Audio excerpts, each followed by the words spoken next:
India TV YouTube channel को subscribe करें और बेल आइकन दबाएं। पाकिस्तान की एक और साजिश नाकाम। अमृतसर में संदिग्ध टिफिन बॉक्स बम बरामद। टिफिन बॉक्स में किया गया था आईडी सेट। पंजाब के डीजीपी के मुताबिक टिफिन बॉक्स में था 2 किलो आरडीएक्स। पाकिस्तान से ड्रोन के जरिए भेजे गया था आरडीएक्स। अमृतसर के पास दिल्ली के गांव में 7 से 8 अगस्त की रात को कुछ गिरने की आवाज आई थी। जांच में खुलासा, 7 थैलियों में रखे गए थे 5 हैंड ग्रेनेड और 100 कारतूस। जम्मू कश्मीर के सांबा में सुरक्षा बलों का सर्च ऑपरेशन जारी। 2 संदिग्ध लोगों का मूवमेंट देखे जाने के बाद चलाया जा रहा ऑपरेशन। लोकसभा में सरकार संविधान संशोधन पास। राज्यों को मिलेगा ओबीसी लिस्ट बनाने का अधिकार। ओबीसी संविधान संशोधन बिल के समर्थन में विपक्ष। मल्लिकार्जुन खड़गे बोले, हम सबका फर्ज है गरीबों और पिछड़ों के हित में जो कानून आता है उसका समर्थन करें। पेगासस के मुद्दे में आज फिर राज्यसभा में हंगामा। सदन की कार्रवाई 2 बजे तक के लिए स्थगित। लोकसभा में भी पेगासस के मुद्दे पर विपक्ष की नारेबाजी। वेल में पहुंचे सांसद। कार्यवाही 3 बार स्थगित। मनीष तिवारी का सरकार पर जाएगा। सरकार ने जबरदस्ती कई कानून पास कराए। ऐसा रहा तो लोगों के पास सड़क पर उतरने को होंगे मजबूर। संसद के दोनों सदनों में ओलंपिक के पदक विजेताओं को बधाई दी गई। लोकसभा स्पीकर ने कहा, भारतीय खिलाड़ियों का प्रदर्शन गर्व का विषय है। युवाओं में नई ऊर्जा का होगा संचार। राज्यसभा के सभापति ने भी खिलाड़ियों को दी बधाई। वेंकैया नायडू ने कहा, टोक्यो ओलंपिक से खेलों में भारत के गौरव की शुरुआत। खिलाड़ियों ने आत्मविश्वास दोबारा लौटाया। वेंकैया नायडू ने कहा, नीरज चोपड़ा ने गोल्डन थ्रो से भारत को दिलाया गोल्ड मेडल। नीरज के दबदबे से साबित हुआ कि हम भी ये कर सकते हैं। इतिहास रचने के बाद आज वतन लौटेंगे ओलंपिक के विजेता खिलाड़ी। नीरज चोपड़ा समेत मेडल जीतने वाले खिलाड़ियों का आज शाम 6:30 बजे होगा स्वागत। खराब मौसम के कारण ओलंपिक खिलाड़ियों के सम्मान समारोह की जगह बदली गई। अब ध्यानचंद स्टेडियम की जगह अशोका होटल में होगा सम्मान समारोह। सिल्वर मेडल विजेता रवि दहिया और ब्रॉन्ज मेडल विजेता बजरंग पूनिया भी लौटेंगे दिल्ली। पुरुष और महिला हॉकी टीम भी आज करेगी लौटेगी। टोक्यो ओलंपिक्स में भारत की परफॉर्मेंस को किरण रिजिजू ने बताया ऐतिहासिक। कहा, पहली बार हमारे 127 खिलाड़ियों के कॉन्टिजेंट ने ओलंपिक में हिस्सा लिया। सभी खिलाड़ियों का होगा दमदार स्वागत। बीजेपी सांसद सनी देओल ने ओलंपिक में खिलाड़ियों की परफॉर्मेंस की तारीफ की। कहा, लोगों को मिलेगी प्रेरणा। खेलों को बढ़ावा देने से बेहतर कुछ नहीं। टोक्यो ओलंपिक्स का हुआ समापन। 23 जुलाई से शुरू हुआ था खेलों का सबसे बड़ा मेला। 200 से ज्यादा देशों के एथलीट्स ने लिया हिस्सा। ओलंपिक समापन समारोह में बजरंग पूनिया ने भारतीय दल को किया लीड। रेसलिंग में जीता ब्रॉन्ज मेडल। 1 गोल्ड समेत 7 पदक के साथ 48वें स्थान पर रहा भारत। 39 गोल्ड, 41 सिल्वर और 33 ब्रॉन्ज मेडल जीतकर टॉप पर रहा अमेरिका। मेडल लिस्ट में चीन दूसरे स्थान पर रहा। चीन ने 38 गोल्ड, 32 सिल्वर, 18 ब्रॉन्ज मेडल जीते। ओलंपिक 2020 की मेजबानी। जापान मेडल सूची में तीसरे स्थान पर रहा। 27 गोल्ड, 14 सिल्वर और 17 ब्रॉन्ज जीते। टोक्यो ओलंपिक के समापन के बाद पेरिस में दिखी शानदार तस्वीर। 2024 में फ्रांस में होगा अगला ओलंपिक। 2024 ओलंपिक्स का पेरिस ने किया वेलकम। आईफल टावर के ऊपर फाइटर प्लेन ने फ्रेंच फ्लैग के रंगों का दिखाया खूबसूरत नजारा। उत्तराखंड सरकार ने महिला सशक्तिकरण विभाग की ब्रांड एम्बेसडर बनी हॉकी खिलाड़ी वंदना कटारिया। सीएम पुष्कर सिंह धामी ने किया ऐलान। हॉकी प्लेयर वंदना कटारिया के परिवार से मिले उत्तराखंड के खेल मंत्री। कहा, वंदना ने देश और उत्तराखंड को गौरवान्वित किया। सरकार उसके लिए बहुत अच्छा कुछ करेगी। टोक्यो ओलंपिक से लौटे रूस के एथलीट मॉस्को के रेड स्क्वायर पर किया गया सम्मानित। रूसी एथलीटों ने जीते कुल 71 पदक। नासिक के त्र्यंबकेश्वर मंदिर को सावन में खोलने की मांग पर बीजेपी का प्रदर्शन। मंदिर के बाहर पूजा और आरती की। उद्धव सरकार से त्र्यंबकेश्वर समेत प्रदेश के सभी मंदिरों को खोलने की मांग। पूछा, जब दूसरे राज्यों के मंदिर खुले तो यहाँ पर बंद क्यों? बीजेपी के प्रदर्शन से पहले नासिक के त्र्यंबकेश्वर मंदिर के बाहर भारी सुरक्षा। मंदिर के सभी 4 गेट्स पर पुलिस की तैनाती। पूरे रास्ते को सील किया। पुलिस ने त्र्यंबकेश्वर मंदिर के मुख्य दरवाजे को बंद किया। मुख्य दरवाजे के बाहर लोहे का गेट बनाया। मार्शल गार्ड्स की भी तैनाती। मुंबई में 15 अगस्त से लोकल ट्रेनों में आम लोगों को इजाजत। वैक्सीन की दोनों डोज लेने पर 14 दिन पूरे होने पर ही मिलेगी एंट्री। उद्धव ने कहा, सरकार मंदिरों के अलावा शॉपिंग मॉल, दुकानों को और ढील देने पर विचार कर रही है। आज कोरोना टास्क फोर्स की बैठक में होगा फैसला। उद्धव सरकार के फैसले का लोगों ने स्वागत किया। वैक्सीनेशन में भी तेजी लाने की मांग की। पीएम मोदी ने जारी की किसान सम्मान निधि योजना की अगली किस्त। किसानों के खाते में 19,500 करोड़ रुपए ट्रांसफर। किसान निधि के तहत पीएम मोदी हर 3 महीने पर किसानों के खाते में ट्रांसफर करते हैं 2,000 रुपए। 9 करोड़ 75 लाख से ज्यादा लाभार्थी किसानों को मिलेगी रकम। किसानों को संबोधित भी करेंगे पीएम मोदी। कल उज्ज्वला 2.0 योजना लॉन्च करेंगे पीएम मोदी। यूपी के महोबा में बांटेंगे एलपीजी कनेक्शन।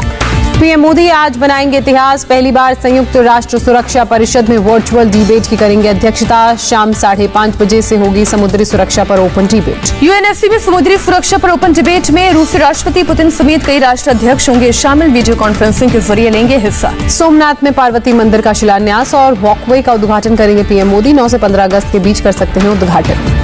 45 करोड़ रुपए की लागत से तैयार किया गया है 1.25 किलोमीटर लंबा वॉकवे। वीडियो कॉन्फ्रेंसिंग के जरिए पीएम करेंगे लोकार्पण। पश्चिम बंगाल की मुख्यमंत्री ममता बनर्जी पहुंची कोलकाता के एसएसकेएम अस्पताल। कल त्रिपुरा में हिंसा में घायल टीएमसी कार्यकर्ताओं से मिली। मुलाकात के बाद ममता ने टीएमसी कार्यकर्ताओं पर हमले के लिए गृह मंत्री अमित शाह को ठहराया जिम्मेदार। कहा बीजेपी जहां भी शासन में वहां अराजकता का राज। ममता ने कहा त्रिपुरा के मुख्यमंत्री की ऐसे हमले के आदेश देने की हिम्मत नहीं। अभिषेक बनर्जी की जान को खतरा।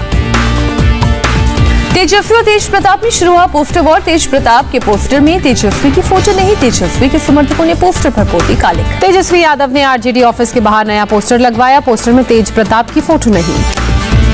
पंजाब की सीएम अमरिंदर कल दिल्ली में सोनिया गांधी से कर सकते हैं मुलाकात। कैबिनेट में बदलाव पर चर्चा करने की उम्मीद। सरकार का रिपोर्ट कार्ड भी सोनिया को सौंपेंगे। कांग्रेस नेता राहुल गांधी आज 2 दिन के जम्मू कश्मीर दौरे पर जाएंगे। श्रीनगर में नए पार्टी ऑफिस का उद्घाटन करेंगे। कल खीर भवानी मंदिर में भी दर्शन करेंगे। इस बार 15 अगस्त को सीपीएम के दफ्तरों पर पहली बार फहराया जाएगा तिरंगा। पार्टी ने किया स्वतंत्रता दिवस समारोह जोर शोर से मनाने का फैसला। मुंबई में समाजवादी पार्टी विधायक अबू आजमी पर मामला दर्ज। जन्मदिन समारोह में कोविड गाइडलाइंस के उल्लंघन का आरोप। कल अबू आजमी के जन्मदिन पर मुंबई के गोवंडी में कई जगह हुआ समारोह। अबू आजमी ने घोड़े पर सवार होकर निकाली रैली। लखनऊ के काकोरी शहीद स्मारक पहुंचे सीएम योगी और governor Anandiben Patel. Kakori train action की वर्षगांठ पर दी शहीदों को श्रद्धांजलि। काकोरी शहीद स्मारक पर स्वतंत्रता संग्राम के शहीदों की याद में लगी चित्र प्रदर्शनी। चित्रकला प्रतियोगिता का भी हुआ आयोजन। गवर्नर आनंदीबेन ने रिबन काटकर शुभारंभ किया। सीएम योगी ने क्रांतिकारियों के काकोरी ट्रेन एक्शन को बताया साहस का प्रतीक। कहा देश की स्वाधीनता से बढ़कर कुछ नहीं। आजादी को हर हाल में सुरक्षित रखना हर भारतीय का दायित्व। सीएम योगी ने कहा हर जाति हर समुदाय ने आजादी की लड़ाई में बढ़ चढ़कर हिस्सा लिया। काकोरी की घटना ने हिला दी थी ब्रिटिश हुकूमत की जड़ें। गवर्नर आनंदीबेन पटेल ने कहा आजादी के बाद भुलाया गया हमारा इतिहास। नई पीढ़ी को इस तरह की घटनाओं के बारे में बताने की जरूरत। मेरठ में शहीद स्मारक पर शहीद सैनिकों को दी गई श्रद्धांजलि। आजादी के अमृत महोत्सव के सिलसिले में कार्यक्रम। अगस्त क्रांति दिवस पर मुंबई में कार्यक्रम। कांग्रेस नेताओं ने शहीदों को श्रद्धांजलि दी। श्रद्धांजलि कार्यक्रम में महाराष्ट्र कांग्रेस नेताओं ने फहराया तिरंगा। महाराष्ट्र कांग्रेस नाना पटोले समेत सभी बड़े कांग्रेसी नेता मौजूद। पटना में सीएम नीतीश कुमार ने जनता दरबार लगाया। लोगों की समस्याएं जानी। कांग्रेस ने अफगानिस्तान से हिंदू और सिखों को जल्द निकालने की मांग की। कांग्रेस नेता जयवीर शेरगिल ने विदेश मंत्री डॉक्टर एस जयशंकर को लिखी चिट्ठी। धनबाद जज मौत मामले में सुप्रीम कोर्ट का बड़ा आदेश। सीबीआई को हर हफ्ते झारखंड हाईकोर्ट को स्टेटस रिपोर्ट दायर करने को कहा। हाईकोर्ट हर हफ्ते करेगा समीक्षा। बॉर्डर विवाद सुलझने के बाद पीएम मोदी से मिले असम के सीएम हिमंता बिस्वा शर्मा। संसद भवन में पीएम के कमरे में हुई मुलाकात। कर्नाटक के नए सीएम बसवराज बोम्मई पहुंचे मैसूर। चामुंडेश्वरी मंदिर में पूजा की। लिया देवी का आशीर्वाद। सावन के तीसरे सोमवार उज्जैन के महाकाल मंदिर में उमड़े श्रद्धालु। भस्म आरती के दौरान कोरोना से लोगों के बचाव के लिए रखी गई खास पूजा। वाराणसी के काशी विश्वनाथ मंदिर में लगी श्रद्धालुओं की लंबी कतार। बाबा के दर्शन के लिए रात से कतार में खड़े लोग। हर हर महादेव के नारे गूंजे। एलएसी पर चीन बॉर्डर के पास सेना ने दिखाया दमखम। पूर्वी लद्दाख में करीब 14,000 फीट की ऊंचाई पर सेना के T-90 भीष्म टैंक ने किया अभ्यास। सेना ने पूर्वी लद्दाख के T-90 के अलावा T-72 टैंक भी यहां पर तैनात किए गए। ऊंचाई वाले इलाकों में ऑपरेशंस के लिए पूरी तरह से तैयार है सेना। पूर्वी लद्दाख में फॉरवर्ड लोकेशन पर सेना के गरुड़ स्पेशल फोर्स की तैनाती। नेगेव लाइट मशीन गन और AK-47 के साथ मुस्तैद स्पेशल फोर्स के जवान।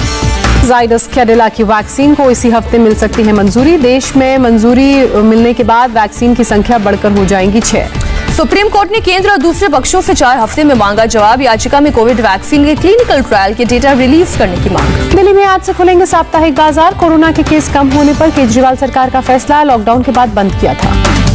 दिल्ली में आज से 10वीं और 12वीं के छात्र दाखिले और प्रैक्टिकल के लिए जा सकेंगे स्कूल। स्कूलों में पढ़ाई पर रोक अभी भी जारी। देश में कोरोना के 35,000 से ज्यादा नए मामले। 24 घंटे में 447 लोगों की मौत। करीब 39,000 मरीज रिकवर हुए। कोविशील्ड और कोवैक्सीन के मिक्स डोज ने दिखाया अच्छे रिजल्ट। ICMR की स्टडी में किया गया दावा। अब व्हाट्सएप पर मिलेगा वैक्सीन का सर्टिफिकेट। स्वास्थ्य मंत्रालय ने जानकारी दी। महाराष्ट्र में डेल्टा प्लस वेरिएंट के मरीजों की संख्या 21 से बढ़कर 45 हुई। राज्य के स्वास्थ्य मंत्री ने कहा मरीजों के संपर्क में आने वालों की ट्रेसिंग जारी। दिल्ली में जीनोम सीक्वेंसिंग के लिए भेजे गए 83% सैंपल्स में डेल्टा वेरिएंट की पुष्टि। पिछले 3 महीने के आंकड़ों से खुलासा, स्वास्थ्य विभाग ने DDMA को दी जानकारी। महाराष्ट्र में कोरोना के 5,508 नए केस। 24 घंटे में कोरोना से 151 लोगों ने गंवाई जान। केरल में कोरोना के 18,607 नए मामले सामने आए। 24 घंटे में 93 लोगों ने जान गंवाई। यूपी के प्रयागराज में खतरे के निशान के करीब पहुंची गंगा और यमुना। निचले इलाके में भरा पानी, लोगों को उठानी पड़ रही है परेशानी। गंगा का जलस्तर बढ़ने से वाराणसी में बाढ़ आई। हालात का जायजा लेने के लिए यूपी के जल शक्ति मंत्री ने किया हवाई सर्वे। वाराणसी के निचले इलाकों में भरा बाढ़ का पानी। प्रभावित इलाकों से लोगों को निकाला गया। अलर्ट मोड पर SDRF। गुजरात के अमरेली में बड़ा हादसा। ट्रक ने रोड किनारे झुग्गियों में सो रहे 10 लोगों को कुचला। 8 लोगों की मौत, 2 बच्चे घायल। पुलिस के मुताबिक नींद आने के कारण ट्रक ड्राइवर ने खोया नियंत्रण। मरने वालों में 2 बच्चे शामिल।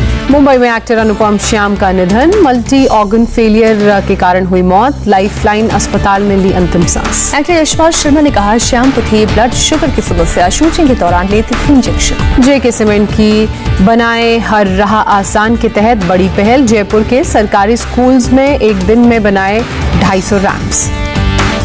JK सीमेंट के मार्केटिंग प्रेसिडेंट पुष्पराज सिंह ने कहा, हमारे पूर्व CMD श्री यदुपति सिंघानिया का सपना था शिक्षा को सुलभ बनाना। गुजरात के वडोदरा में एक घर से 14 कछुए बरामद किए गए। पिंजड़े में छिपाकर रखे गए थे कछुए। जापान के नागासाकी में परमाणु बम हमले की 76वीं बरसी। मेमोरियल स्थल पर रखा गया 1 मिनट का मौन। जापान के PM हुए शामिल। पाकिस्तान के क्वेटा में एक लग्जरी होटल के पास पुलिस वैन को निशाना बनाकर ब्लास्ट। 2 पुलिस वालों की मौत, 12 लोग घायल। ब्राजील के राष्ट्रपति ने ब्राजीलिया में निकाली बाइक रैली में ज्यादातर लोग बिना मास्क के नजर आए। ग्रीस में जंगलों की आग बेकाबू। आसपास के गांव को खाली कराने के लिए अलर्ट जारी। रूस के साइबेरिया में भी जंगलों में भयानक आग का कहर। दर्जनों गांव की चपेट में आने का खतरा। गांव को खाली करने का काम जारी। बारिश की वजह से भारत इंग्लैंड के बीच पहला टेस्ट मैच रहा ड्रॉ। आखिरी दिन बारिश के चलते नहीं फेंकी गई एक भी गेंद। स्टार फुटबॉलर लियोनेल मेसी ने 21 साल के बाद क्लब बार्सिलोना का किया अलविदा। कहा, मैंने कभी इस दिन के बारे में सोचा नहीं था। बिग बॉस OTT प्लेटफॉर्म पर हुआ लॉन्च। करण जौहर कर रहे हैं शो को होस्ट। प्रीमियर पर मलाइका अरोड़ा ने दी धमाकेदार परफॉर्मेंस।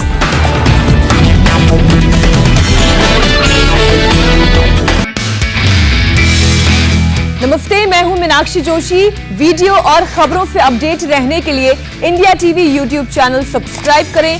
बेल आइकन दबाना ना भूलें। जुड़े रहें इंडिया TV के साथ।